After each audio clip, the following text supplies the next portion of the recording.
Que bom estarmos juntos mais uma vez. Espero que esteja tudo bem com você. A região da Sibéria é muito singular. Essa vasta província russa é conhecida por seu visual deslumbrante, nevado e pelo frio extremo. Além disso, essas terras gélidas guardam mistérios aterradores e inexplicáveis.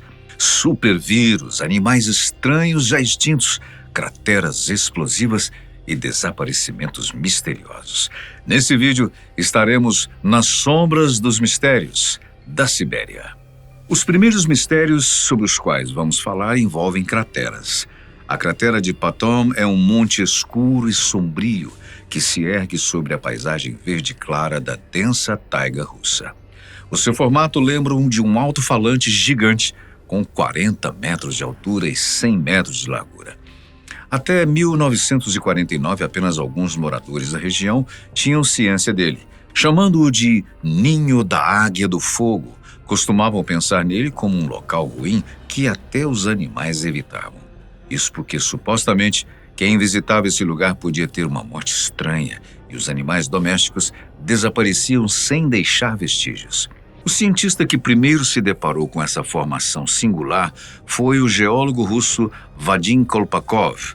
O especialista foi à região para conduzir pesquisas e não pôde acreditar no que estava vendo quando observou a cratera.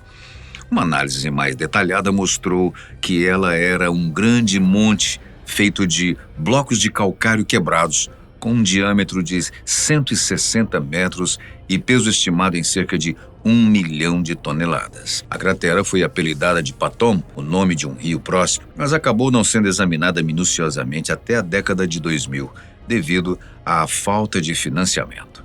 O mistério do Ninho da Águia do Fogo alimentou várias teorias, desde pouso de nave alienígena até uma reação nuclear subterrânea. Alguns, incluindo o próprio Kolpakov, apoiavam a ideia de que a cratera foi formada por um meteorito que caiu sobre o planalto de Patton. As pessoas achavam que poderiam ser um fragmento do meteorito de Tunguska, que caiu na taiga siberiana em 1908. Outros sugeriam que a cratera é uma estrutura vulcânica que se formou devido a jatos de vapor de gás de uma profundidade significativa ao longo das zonas de falha tectônica. A primeira expedição científica complexa a visitar o local em 2005 não obteve nenhuma resposta. O chefe da expedição, inclusive, morreu de ataque cardíaco. A tragédia foi vista como um mau presságio. Expedições subsequentes tiveram mais sucesso.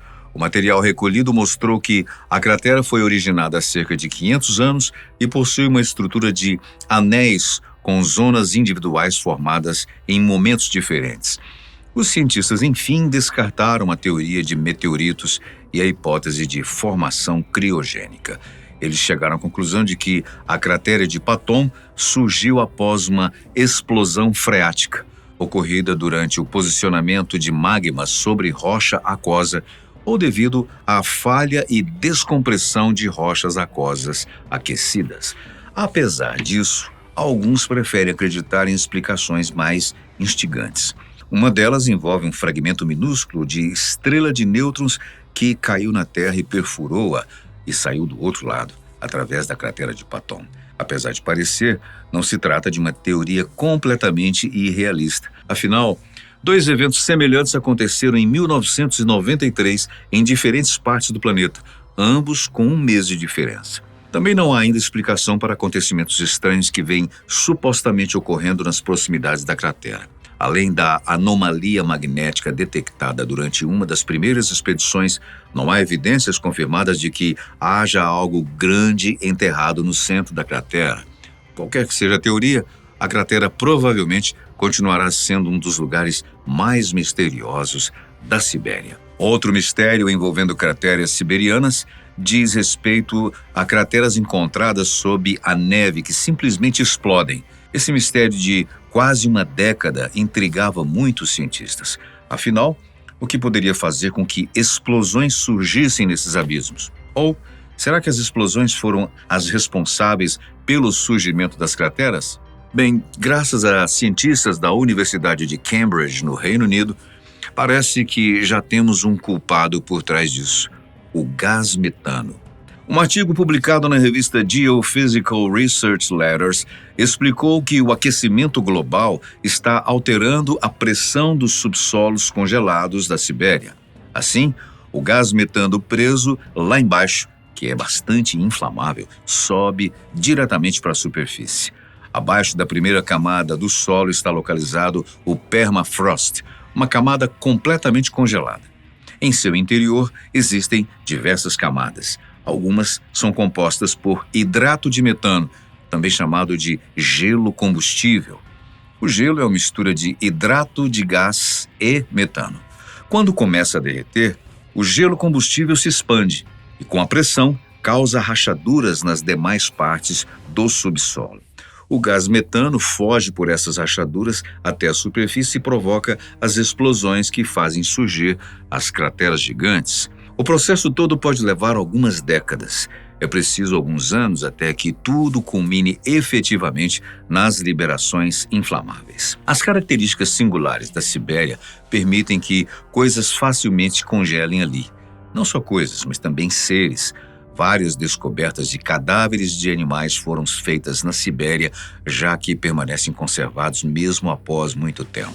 Um bebê rinoceronte lanoso, um animal já extinto, foi encontrado em 2015 numa margem de rio congelada na Sibéria.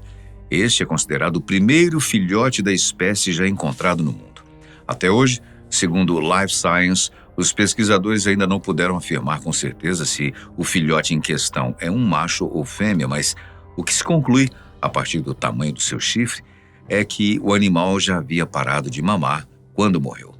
No leste da Sibéria, em 2017, cientistas desenterraram outro animal extinto. Dessa vez, um exemplar de um filhote de leão das cavernas.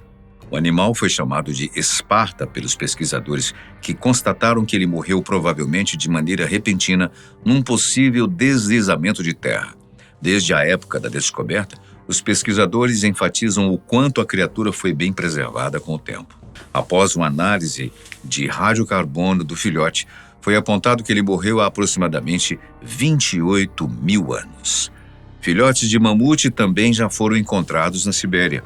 Em 2007, exploradores desenterraram, em áreas diferentes da Sibéria, 2 filhotes de mamute lanoso, ambos datados de cerca de 40 mil anos atrás, apelidados de Lioba e Croma. Foi apontado após tomografias computadorizadas que os animais morreram engasgados com lama após caírem na água. Um detalhe surpreendente sobre a descoberta é que, quando encontrados, ambos os filhotes pareciam relativamente rechonchudos e saudáveis antes de morrerem. Inclusive, um deles ainda tinha leite materno não digerido em seu estômago. Animais tão preservados são muito interessantes para os cientistas, já que, além de conceder informações sobre os animais extintos, podem ser usados para clonagem e ressuscitação de espécies. Em 2019, por exemplo, foi noticiado que os cientistas russos estavam prontos para clonar um cavalo de 42 mil anos. O potro, quase completamente preservado, foi encontrado na cratera Batagaica, no leste da Sibéria. Na autópsia, constatou-se que o animal ainda tinha sangue líquido dentro do seu coração. Porém, o gelo siberiano pode também conservar coisas não tão interessantes para nós. Quer um exemplo? Vírus. A Sibéria abriga o permafrost mais espesso do mundo. Ao norte da região, há 1,5 km de solo permanentemente congelado logo abaixo da superfície. Essa mistura de gelo, rochas e sedimentos é um esconderijo para milhões de micro-organismos. Isso porque as baixas temperaturas permitem que eles permaneçam por lá sem se decompor. Vírus estão entre as criaturas zumbis, digamos assim, que os cientistas encontram no permafrost. Geralmente são vírus gigantes que infectam amebas e são 10 vezes maiores que vírus comuns. Em 2022, um grupo de pesquisadores encontrou um de quase 50 mil anos de idade. Um de 30 mil já havia sido encontrado, mas 50 mil foi um recorde. A criatura veio do solo congelado que existe abaixo de um lago na região russa de Yakutia. A equipe também encontrou outros 6 tipos de vírus. O mais novo tinha apenas 27 mil anos. supervírus são amedrontadores, mas pelo menos esses não atacam humanos, apenas amebas. Porém, outro caso misterioso da Sibéria mostrou que algo na região pode sim atacar e até matar seres humanos. O problema é que, até hoje, não sabemos exatamente do que se trata. Eu estou me referindo ao caso do Passo de Dyatlov. Em 1959, um grupo de experientes esquiadores foi fazer uma expedição rumo a uma montanha na Sibéria. Dias depois, os seus corpos foram encontrados desfigurados, seminus e sem qualquer vestígio de um ataque. O local de acampamento e seu grupo foi encontrado no dia 26 de fevereiro. A barraca estava rasgada de dentro para fora e a maioria dos pertences dos esportistas estava lá dentro. Os corpos foram encontrados apenas semanas depois. 2 deles estavam em uma floresta a 500 metros do acampamento. Eram homens seminus, sem sinais de violência. No meio do caminho, mais 3 corpos foram encontrados em posições que indicavam que estavam tentando retornar para a barraca. Também não estavam machucados. Todos esses pareciam ter morrido de hipotermia, já que a temperatura na noite da tragédia batia os 25 negativos. Os 4 corpos restantes só foram encontrados 2 meses depois. Foram justamente eles que instigaram os investigadores. Um dos cadáveres tinha o crânio quebrado e os outros 2 tinham recebido um monstruoso e fatal impacto no peito que rompeu as costelas. Além disso, um dos corpos tinha perdido a língua e alguns estavam com os olhos fora de órbita, uma cena dantesca, sem dúvida. A teoria mais plausível e pé no chão dizia que a causa das mortes tinha sido uma avalanche, uma misteriosa e silenciosa avalanche que praticamente não deixou rastros. Estranho, né? Para começar, o acampamento tinha sido feito num local com apenas 23 graus de inclinação. O mínimo para que uma avalanche aconteça é 30 graus. Ainda por cima, não houve queda de neve que pudesse aumentar o peso da carga de neve na encosta para provocar o colapso. Outra coisa, as lesões não pareciam provocadas por uma avalanche. Quem morre soterrado geralmente sofre apenas asfixia. Segundo as investigações, houve um intervalo de pelo menos 9 horas entre o corte que os integrantes da equipe fizeram na encosta para retirar a neve e montar a barraca e a suposta avalanche. Esse atraso interessou Alexander Puzin, engenheiro geotécnico de um Instituto Federal de Tecnologia da Suíça. Johann Gaum, chefe do Laboratório de Simulação de Avalanche de Neve de um outro Instituto Técnico Federal, conheceu Puzin na época da investigação do caso em 2019. Os 2 se uniram para criar modelos analíticos e simulações de computador para recriar o evento. Eles descobriram que, na verdade, a inclinação do local não era de apenas 23 graus, chegava perto dos 30, o requisito mínimo para ocorrer uma avalanche. Também descobriram que havia uma camada de neve subjacente na montanha que não se aglomerou, ou seja, traduzindo, uma base fraca e escorregadia havia se formado. Uma outra camada de neve em cima dessa poderia facilmente deslizar e formar uma avalanche. Quando a equipe retirou a neve para montar a barraca, acabou desestabilizando a encosta. O mais provável é que alguns ventos trouxeram grandes quantidades de neve para o local, que já tinha uma encosta precária por causa da barraca. Isso também explica o atraso de 9 horas entre o corte na neve e a avalanche.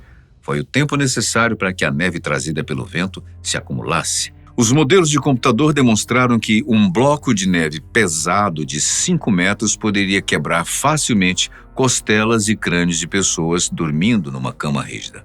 Portanto, o caso foi resolvido. Bom, pelo menos até o momento da avalanche. O que aconteceu depois ainda permanece um fato misterioso, mas existem especulações plausíveis. Uma vez feridos e com medo, os expedicionários rasgaram a barraca de dentro para fora e tentaram fugir. Todos foram encontrados fora da tenda, o que indica que os feridos foram carregados pelos mais saudáveis. Enquanto fugiam para a floresta, é possível que alguns tenham morrido por causa dos ferimentos. Já os demais devem ter morrido de hipotermia por causa do frio. A falta de roupas pode ser explicada pelo desnudamento paradoxal. Esse desnudamento ocorre quando a pessoa está sofrendo tanto de hipotermia que ela fica confusa e agitada e acaba retirando as próprias roupas. Infelizmente, isso só piora a situação. Já a falta dos olhos e da língua de algumas vítimas pode ser explicada por animais que passaram por ali e resolveram se alimentar. Pelo visto, a Sibéria tem mistérios e fatores intrigantes e assustadores, vamos convir. É certo que a região ainda nos revelará muitas coisas no futuro. Afinal, o gelo é a ferramenta perfeita para esconder o que muitos querem esquecer. Deixe nos comentários o que você achou dessas revelações. Nós agradecemos muito a sua companhia, sempre muito especial. A gente se vê num próximo vídeo.